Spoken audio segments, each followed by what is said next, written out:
darılma bana.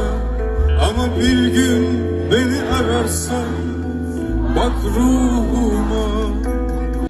Bir de gecem tutup da güneşi çevir bana.